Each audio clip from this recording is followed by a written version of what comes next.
is Football Night in America, served by Applebee's.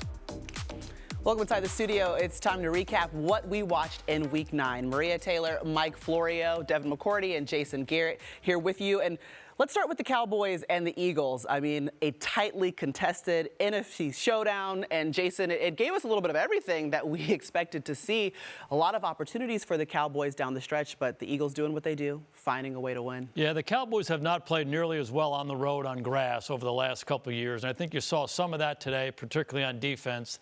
They weren't as dominant, but Dak Prescott gave him a chance all day long. The number of plays he made when he was moving out of the pocket with his eyes down the field, that's how they got their big chunks. That's how they got their scoring opportunities. But at the end of the game, I mean, talk about a game of inches. Shoemaker at the goal line, Dak on the two-point play. Time and time again, they were close. But you said it. Philly over the last couple of years has found a way to win these kinds of games. Yeah, I mean, as I watch each week, I'm starting to like this Philadelphia team more and more. And I think fans or other people might say, but it's not a blowout. It's not super impressive. But they just continue to find a way. They had 2 sacks until the last 3 minutes of the game, and they get 3 sacks in those 3 minutes. They find a way to make plays, no matter if this has been working or not working. In the critical moments when they need it, somebody steps up and makes a play, and that leads to victories. It reminds me a little bit of my time in New England. Of your teams. It might not always look good, the Patriots only did that for 20 years. Yeah, exactly. Right?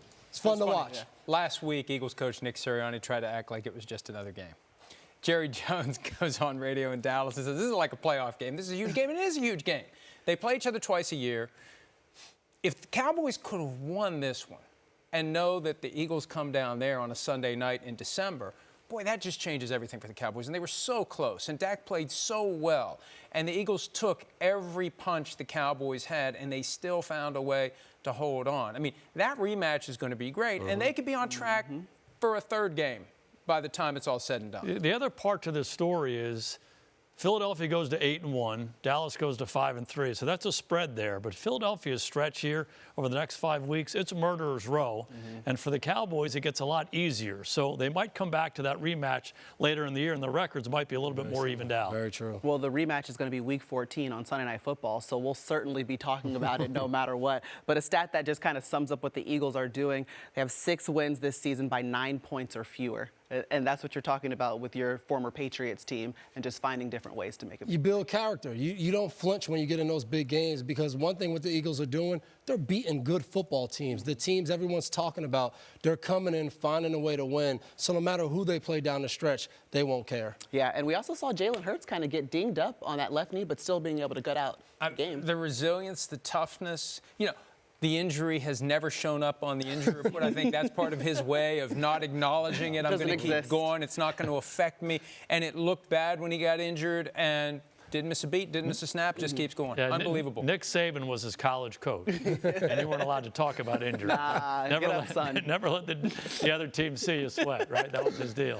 All right, let's talk about the Dolphins and the Chiefs, because they started out our Week 9 super early. They were in Frankfurt, Germany, the first time ever the NFL has made its way over to Germany, and it was a great game to be able to watch. The tale of 2 halves, I would say. The offense for the Chiefs working out very well in the first half, scored 21 points. They were up 21-0 at the half, and then it completely flipped. They weren't able to score again, and the defense took over in the second half to get the victory. We had a defensive day today in the NFL, and it started with this Chiefs defense coming out all week. It's been Tyreek Hill, revenge game. Tyreek Hill, I have a special celebration when I score a touchdown. I need to score a touchdown. I won't be able to sleep at night.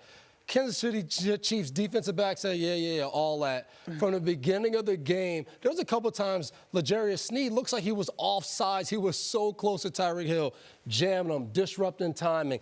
As a former defensive back, I had a ball watching that game because they were just so fearless. They got up there and they said, you know what? You're not going to beat us, Tyreek Hill. We're going to make somebody else beat us.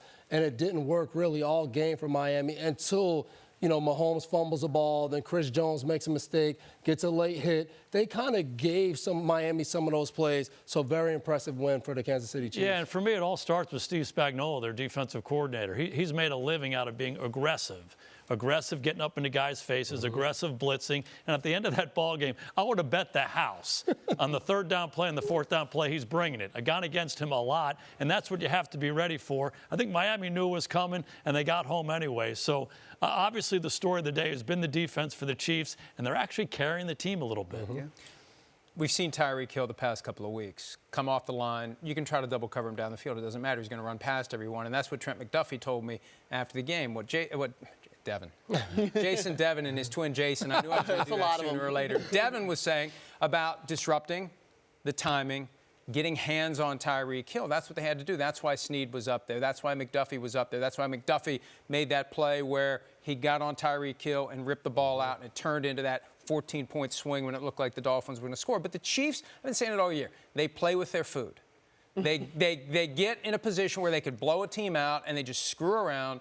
And the next thing you know, it's a close game again. They've got to get past that. That's going to bite them at some point if they don't get to the point where they're in a position to deliver the knockout blow and they get it done and just relax and regroup and get ready for the next week. You mean they won't go back to their 6th AFC Championship game if they don't stop playing? Well, at some point. They got to learn it, right? Well, but at some point it'll get them. At some point it'll get them. Well, we saw it get them against the Broncos. I mean, they lost in that game. We haven't seen it affect their postseason prognosis, certainly coming off of a Super Bowl. But let's talk about the Dolphins as well, because they're 0-3 against teams that are over 500. Just what does it say about the team that we know and love, the greatest show on surf and turf? You know what I mean? Like, we enjoy watching them play, but they struggle against really great teams. Well, Mike McDaniel said it this week. If we lose, we can't beat good teams. If we win, we're going to the Super Bowl. Yep. And they can't beat good teams. You get them out of South Florida. That's why it's so critical for them to win the division and try to get as high as they can on the playoff tree so they can play games at home in the postseason.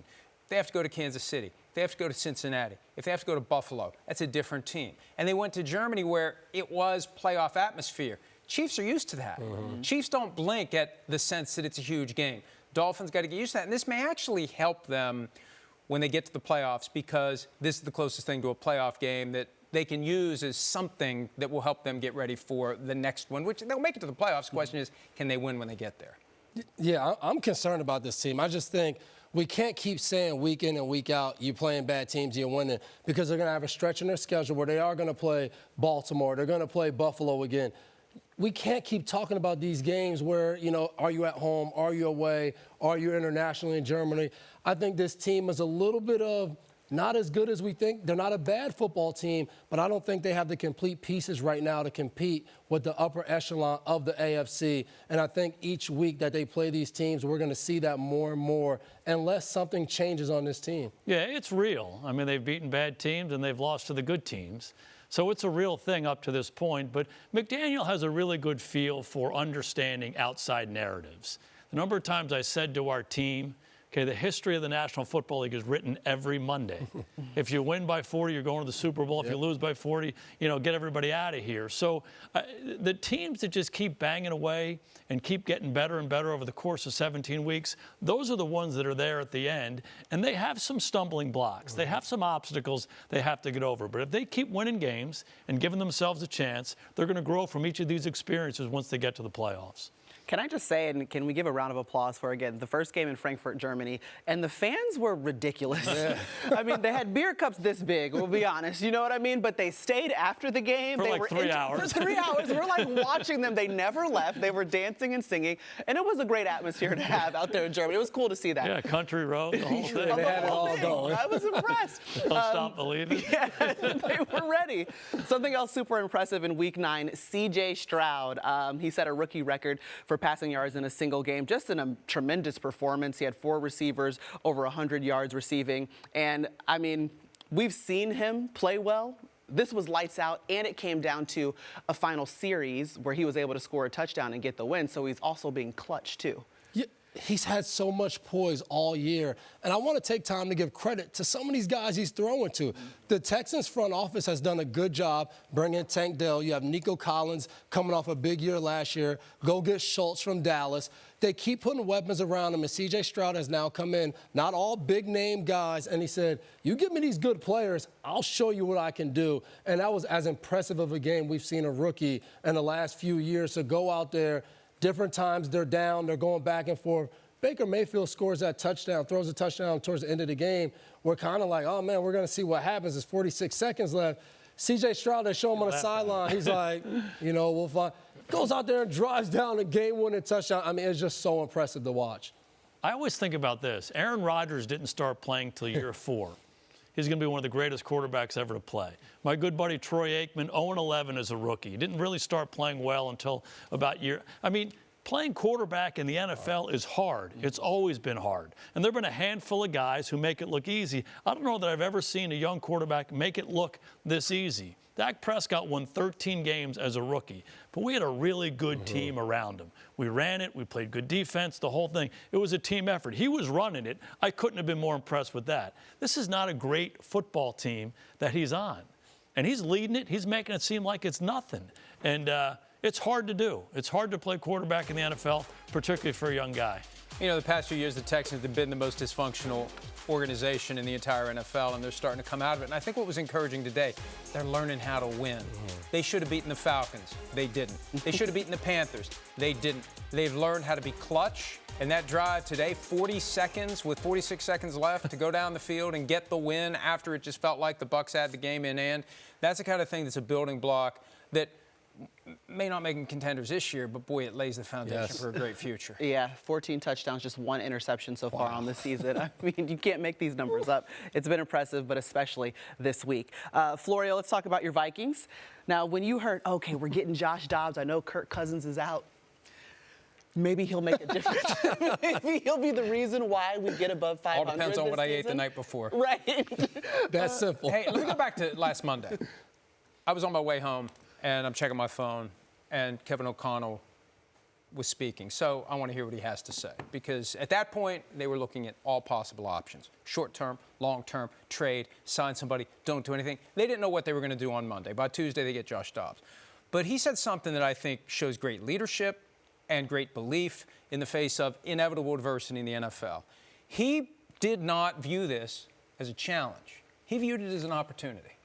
This is an opportunity to dig deep and show what we can do. And I think that's why when you see him after the game, he was so animated. He was so happy because he showed everyone in the organization, if we just buckle down, it doesn't matter who's here. We're all going to work together, and we're going to find a way to make it happen. I mean, Josh Dobbs shows up this week, he wasn't going to play. You know, there was a thought that maybe he'd have a package of plays. Dobbs told me he wasn't playing at all unless Jaron Hall got injured. And there he was on the first drive, injured, and Dobbs came in. And it looked a little shaky, but it settled down. And O'Connell was right. You know, if you view any adversity in life as an opportunity to prove yourself, it's such a different mindset, and it can work out. It's your number one job as a head coach. To provide perspective and get the mentality of the whole organization right. And he did that, and he framed it for him right at the outset of the week. But the Dobbs story is incredible. We've talked about he's an aerospace engineer, how smart he is and all that. That's fine and good on a blackboard in a classroom, but this is pro football. And to learn the offense as quickly as you can without getting the reps in practice and go out and do what he did today, really impressive. I mean, one of the coolest things we saw on the sideline as he's about to go in the game, he's taking snaps, but he's also going through the cadence so the rest of the offensive line could understand how he's going to go up there, get the cadence, give checks. So I think for Dobbs, he continues to just show up to teams, and they're like, hey, we might do this, we might do that. You just have to be ready to go. And I remember a coach used to always tell me, luck is when preparation meets opportunity. There it is. And Dobbs has been doing that his whole career. So it's been a lot of fun to watch him over the last, call it 8 or 9 games and 2 games last year in Tennessee to just take advantage of every opportunity he gets. And now you look up, he's about to maybe lead this Minnesota team to whatever they become for the rest of this season. You know, the other thing that's great about this guy is you ask anybody who's been around him, they say, oh, he's the most unbelievable guy ever. Media people, teammates, coaches, everybody loves him at all the different stops, and you can easily see why, because he takes advantage of these opportunities, and he makes the people around him better.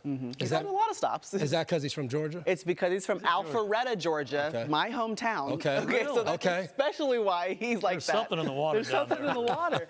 But it's a crazy story because he was telling reporters, he was like, I finally moved into a place in Arizona. He had started 6 games. He's like, my bed just showed up last week. I finally got to sit on my own couch.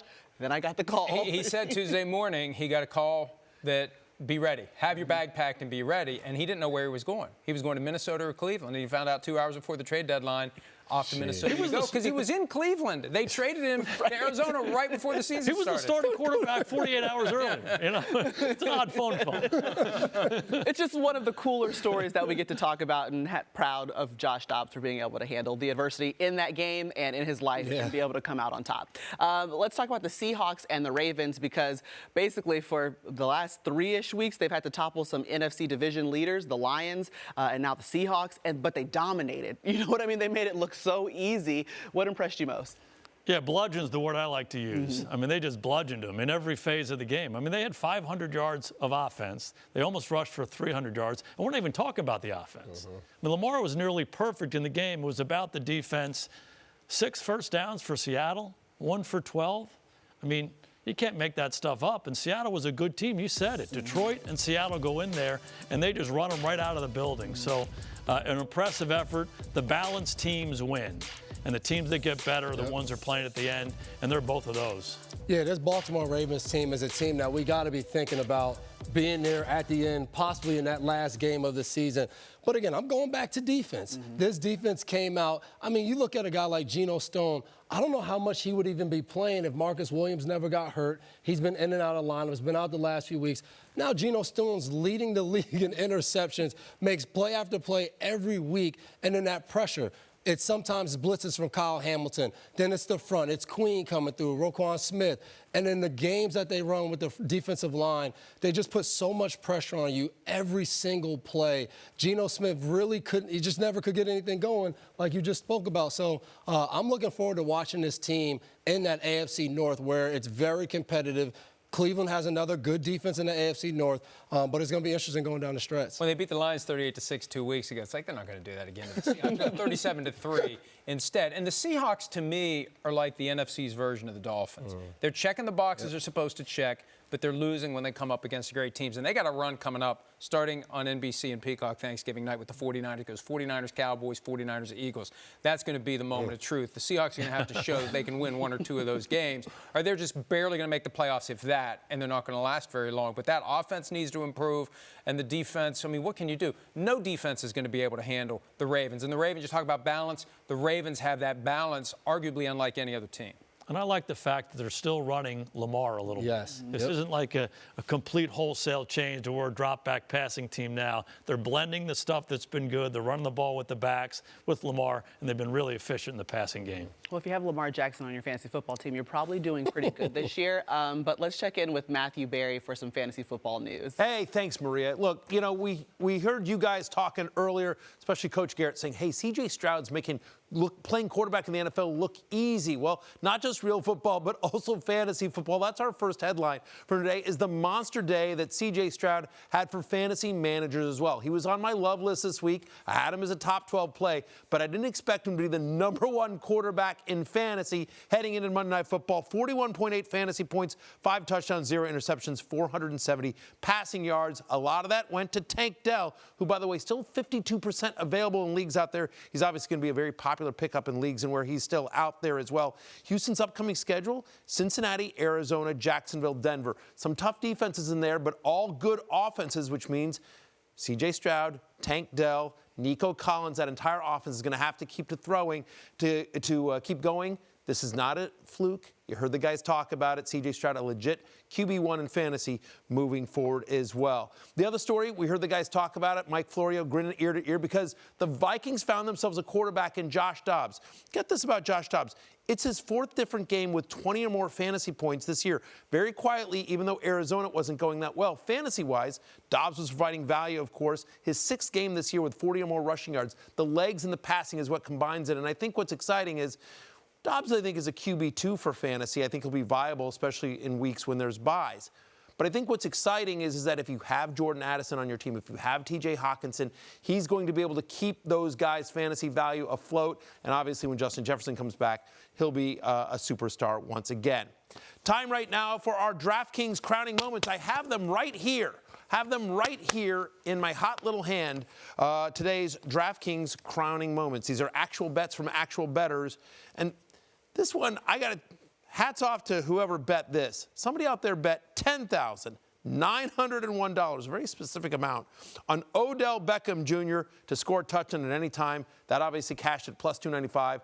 That person walks away with over $43,000. Somebody put $100 down on Cole Kmet, not to score one touchdown, but 2 touchdowns at plus 3,000. That won $3,100. And then, hey, look, you think about that Bears-Saints game, right? 24-17, the Saints over the Bears. Well, somebody put $40 down on that correct score at plus 5,500. They come away with $2,240. A reminder, DraftKings Sportsbook is an official sports betting partner of the NFL. Tonight, new customers can bet $5, get $200 in bonus bets instantly. All you got to do, download the app and use promo code SNF when you sign up. On Monday's Fantasy Football Happy Hour, we will dive into all the fantasy storylines. But next, we're going back to Cincinnati with Jack, Tony, and Rodney for more Week 9 analysis and a look ahead to the Jets and the Raiders next Sunday night. Stay tuned. All right, daylight savings time was this week. I hope everyone's device did what it was supposed to do and went backwards. You know what I mean? If it didn't, sorry. You made it to the Week 9 of Sunday Night Football. But we wanted to turn the clock back on some of these teams that have been struggling so far this season, so that's going to be a part of our rapid-fire round. And we're going to start with the Patriots, who are sitting currently at 2-7 on the season. I would take it all the way back to the offseason, and I would move on from Mac Jones because they ruined him last year, and I don't see him getting any better. And they could have had Will Levis. And I had a general manager tell me this week that Will Levis is going to get some people fired once he develops into what he's going to be, and owners start asking, why didn't we take this guy as he slipped and slid all the way through round 1 into round 2. So if I was going to do anything, I would just say, hey, Mac, we need to part ways. Last year was so bad. We can't expect you to stay. We can't expect you to overcome it. We just need to let you get a fresh start somewhere else. Should have traded into the Raiders. Maybe it would have worked out better for Josh McDaniels out there. That's almost like it's not you, it's me. Like, it's that kind of breakup. It's not you, it's me. I would just tell the Patriots, like, whatever's about to happen, it sounds bad, it seems bad, but it's okay. It's going to work out for the better. They're going to get a really good draft pick in the draft this year. Good draft. It's going to be good. Like, I know it feels really bad. The fans are mad. I would pat them on the back and say, trust me, it's going to be okay. That's great. That was very sympathetic. You know, for me, it's the rare team that has a quarterback that can kind of overcome the environment. So I think for me, for 2/3, 3/4 of the teams in the NFL, you got to create a great environment for your quarterback. You got to have linemen. You got to have weapons around. You got to be able to run the ball. And Mac Jones, to me, is a serviceable quarterback in this league. But when he has to do it by himself, it's going to be a struggle. We've seen that the last couple of years. So creating a better environment, draft linemen, bring playmakers in outside, you got to make his environment better. It's too hard to do it without that. All right, what if we turn the clock back on the Giants? Remember, we saw Daniel Jones. He came back in Week 9, but ends up leaving the game again with an injury. So what are you doing for the Giants? This one's easy. I go back to the offseason on this one as well. They were trying to sign Saquon Barkley to a long-term deal. When they couldn't, they pivoted to Daniel Jones, signed him to the long-term deal, and tagged Saquon Barkley. They should have just tagged Jones, and whatever happens with Barkley happens. And this has nothing to do with the injury. Even before the injury, they would have been better off with the flexibility of one more year with Daniel Jones, let him prove himself again, and then make decisions after that. If that means Saquon Barkley signs with somebody else, so be it. But they put themselves in a tough spot where they had to pay Saquon Barkley for this year, and they have this long-term contract with Daniel Jones that they're stuck with for at least another year. It doesn't give them the flexibility that maybe they would want. I would just tell the Giants, just slow down. Like, it's okay. You know, they've had some tough breaks. Same thing you're telling the Patriots? No, like, the Giants, the Patriots, they need this kind of reset. The Giants, I think, last year, you get a brand-new coach, you go to the playoffs, you win a playoff game. Now you come back this year, and everyone's like, we're going to the Super Bowl. We're the best team in the NFC. No, you're not. It's okay. It's it's worse than what you thought, but overall, like, it's okay. Like, you're not supposed to be the top team in the NFC. Yeah, you might not have thought you would be this bad. Now your quarterback might, have a season-ending injury. We'll see. But it's not that bad. You guys have had a tough stretch. It's going to take time to build it back up. They have to evaluate linemen better. I think that's a really important thing for the Giants. And this has gone on for a number of years now. Andrew Thomas was a guy who's a cornerstone player. But there have been a lot of resources that the Giants have put into their offensive line. A lot of first-round picks, a lot of second-round picks that have not panned out. And, it's the same thing with Mac Jones. And we can say, we shouldn't have signed Daniel Jones to a multi-year contract. The environment that he's playing in, I mean, you could be Johnny Unitas, Joe Namath, and Joe Montana wrapped in one.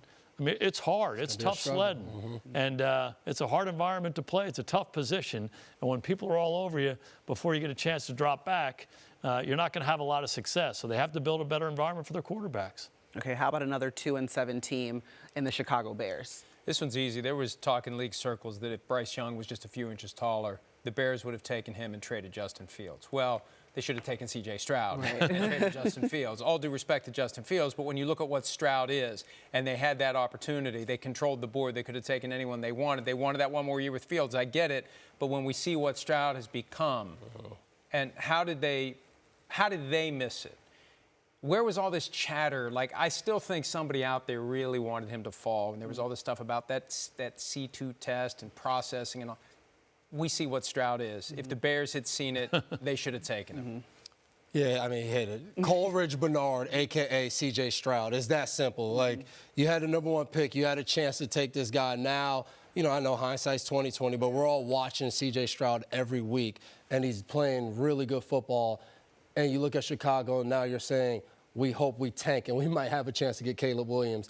Well, you had a chance last year to get C.J. Stroud, and you didn't. Yeah, and clearly that wasn't the consensus around league circles about C.J. Stroud, and he's proving everybody wrong because, you know, he's phenomenal. So I think that's an easy one if you want to do over there because they did have the opportunity to get him. I didn't like them getting rid of Roquan Smith.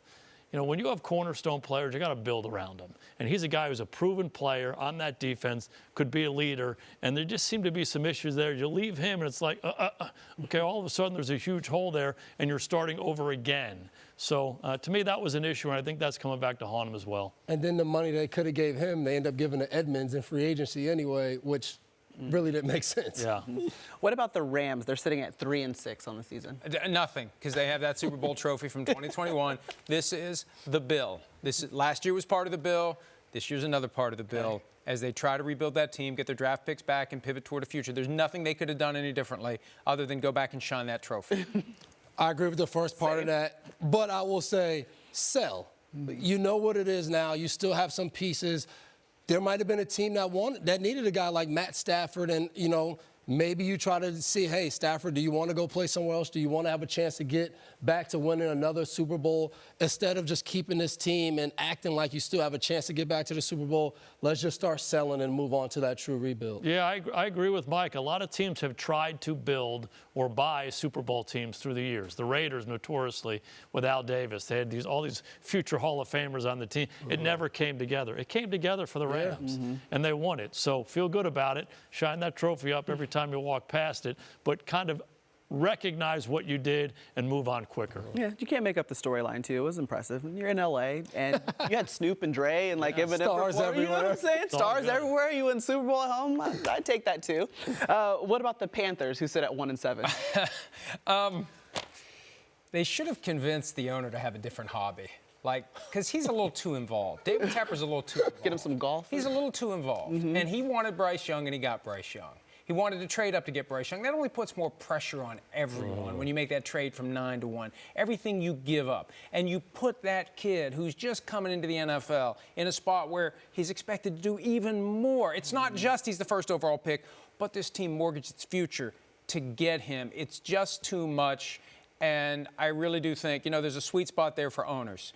I like it when they're around, but I don't like it when they are too involved in making decisions, or at least letting what the decision they'd like to be made known to others. Because when you're a billionaire, you don't have to tell anybody to do anything. You just say, I think this is what we should do, and they do it. And I think that's what Tepper's been doing. So find another hobby for him. Like, remember the old ship in a bottle? That'd keep him occupied for a while. Well, now that they made this move, I think they just have to give it time. Let Bryce Young develop. Like you said, they gave away so much to get him. It's going to take time to put the pieces around him. They're not very good up front. Adam Thielen's been their best receiver. Minnesota just got rid of Thielen and moved on to Jordan Addison to kind of get younger and, you know, upgrade that position. So you look around this team, it's just not much there to help this guy win football games. So let's give it some time, let him develop, and let the team get better. Yeah, it's a really premature evaluation of Bryce Young. I go back to Aaron Rodgers. Year four, he started playing. So this is 9 games into his rookie year when he's playing in a really bad environment. Just everybody relax, as Aaron would say, and give this guy some time. Now, C.J. Stroud is tearing it up in Houston. We all get that, and they'll inevitably be compared to each other for the rest of their careers. But this guy has a chance to be a really good player. They got to get the team around him better.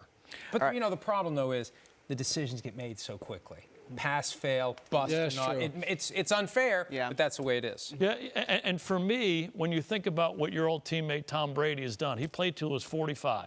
Breeze played to his 40. Aaron Rodgers, Phillip Rivers, all these guys, the lifespan and the runway for a quarterback is so much longer now. They're not hitting these guys as much. They can grow and develop over time. So everybody just needs to take a breath on the evaluation of Bryce Young. That guy's been a really good football player. He will be a good football player in this league. Look at Geno Smith.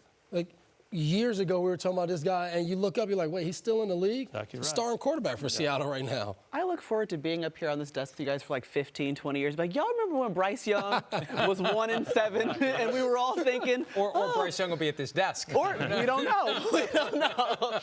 Okay, At least he had a good career, though, if he's at the desk. Exactly. Oh, is that what you're trying to say about yourself? Got it. Noted. We saw the interception on the show. I want to turn the clock back one more time, but this time let's go back 22 years. No, we did this earlier. Yes, because this is when PFT started. Happy birthday! Thank you. To Pro Football Talk. Believe it. I had no idea when we launched November 1, 2001, where it was going to go, what it was going to be, and. Yeah, look at that. Look at that. Oh, wow. What a piece of crap that was. Anyway. Oh, what? What was the first story? What was the first story? It was something about Dennis Green. Dennis Green did something. I can't remember what it was. Yeah? Dennis Green's on the high road. Okay. You're looking for, maybe still coaching the Vikings back then. You're looking for Denny Green, That's and he's right. on the high road. What was the first viral post? What was the one that sent it over the edge? You know, the thing that really, I think, took the site to a level where people started paying attention when the Mike Vick stuff happened, and it was all very early, and everybody's like, what was going on? It's like, I kind of had a feeling it was going in a way that, and people kind of got on board with it, and that really got people to pay attention to it. So it only took 6 years. You had a feeling, or you had any evidence? Were you just kind of making some of this? No. Well, Okay. no. Well, you know, it's common sense. Common sense. I mean, we can have this conversation all the way back to the hotel. It was just common sense. And nobody was applying, as they say, common sense ain't. But it was just common sense that there's no way he knew nothing about this. So anyway, it helped. It helped. Being a lawyer helped. And I'm very glad I'm not a lawyer anymore. It probably helped you writing, too. Should we go back to some of your pros and see exactly what you wrote? No, please. Let's What is the last line? Please. As my grandfather always said, if you can't say something bad about someone, don't say anything at all. That's a good find right there, Maria. I think the essence is still the I was same. going to say, that sums up Mike Florio. I have grown since then, which doesn't say much about what I was then. Thanks, Matt Casey. I think that's the most fun we could poke at Florio today, but really congratulations. We're Thank so you. proud of you. Thank you. Happy for you. That's our recap on Week 9. Can't wait to see you for Week 10. Our coverage will start at 7 Eastern on NBC and Peacock, and that'll be on Football Night in America.